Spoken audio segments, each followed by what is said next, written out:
May മാസം കഴിഞ്ഞിരിക്കുന്നു. ഇനിയിപ്പോൾ നമ്മൾ നാളെ ജൂൺ മാസത്തേക്കാണ് കാല് വെക്കുന്നത് അല്ലേ.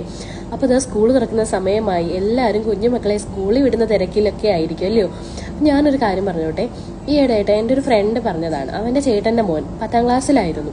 അവൻ അത്യാവശ്യം നല്ല മാർക്കുണ്ട്. പക്ഷേ നമ്മളീ പറയുന്ന ഫുൾ A+ അല്ല കേട്ടോ. ഫുൾ A+ ഒന്നും ഉണ്ടായിരുന്നു. അവന് A+ ഉണ്ടായിരുന്നില്ല. പക്ഷേ അവൻ എല്ലാത്തിനും ജയിച്ചു. അവൻ സാറ്റിസ്ഫൈഡ് ആണ്. പക്ഷെ അവൻ്റെ അച്ഛന് അങ്ങനെ ഒരു സന്തോഷമൊന്നും പ്രകടിപ്പിച്ചതൊന്നുമില്ല അവൻ്റെ റിസൾട്ട് വന്നിട്ട്.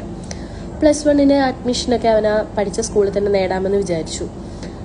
പക്ഷെ കുറച്ച് ദിവസം കഴിഞ്ഞപ്പോഴും ഈ മോൻ ഭയങ്കര ഡള്ളാണ്. അങ്ങനെ അവൻ്റെ അച്ഛൻ ചോദിച്ചാൽ, എന്താടാ നിനക്ക് കുറച്ച് ദിവസമായിട്ട് ഒരു ഡള്ളാണല്ലോ. അപ്പോൾ അവൻ പറഞ്ഞു, അച്ഛാ ഞാൻ മേടിച്ച മാർക്ക് കണ്ടിട്ട് അച്ഛന് സന്തോഷമൊന്നുമില്ലേ? ഞാൻ മാർക്ക് കുറച്ചാണോ വാങ്ങിയത്?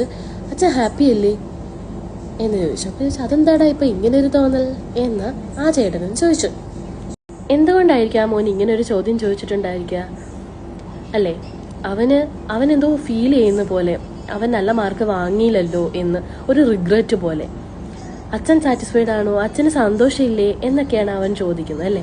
അപ്പം നമ്മുടെ സൊസൈറ്റി നമ്മുടെ മക്കൾക്ക് മേലെ കൊടുത്തിട്ടുള്ള ഒരു പ്രഷറല്ലേ ഈ ഫുൾ A+ അല്ലെങ്കിൽ A+ വാങ്ങിയില്ലെങ്കിൽ നീ ഒന്നിനും കൊള്ളത്തില്ല എന്നൊക്കെ ഉള്ളത്.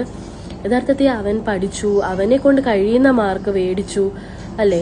നമ്മൾ കുറച്ചും കൂടി കുട്ടികളെ എന്ത് ചെയ്യണമെന്ന് എൻകറേജ് ചെയ്ത് കൊടുക്കുകയാണ് വേണ്ടിയതല്ലേ. കുറച്ചും കൂടി എൻകറേജ് ചെയ്ത് കൊടുത്താൽ ചിലപ്പോൾ അവൻ +1 +2 അവൻ ചിലപ്പോൾ സ്കൂൾ ടോപ്പർ ആയിരിക്കാം. അല്ലെങ്കിൽ തന്നെ A+കളാണോ നമ്മുടെ ജീവിതം തീരുമാനിക്കുന്നത്?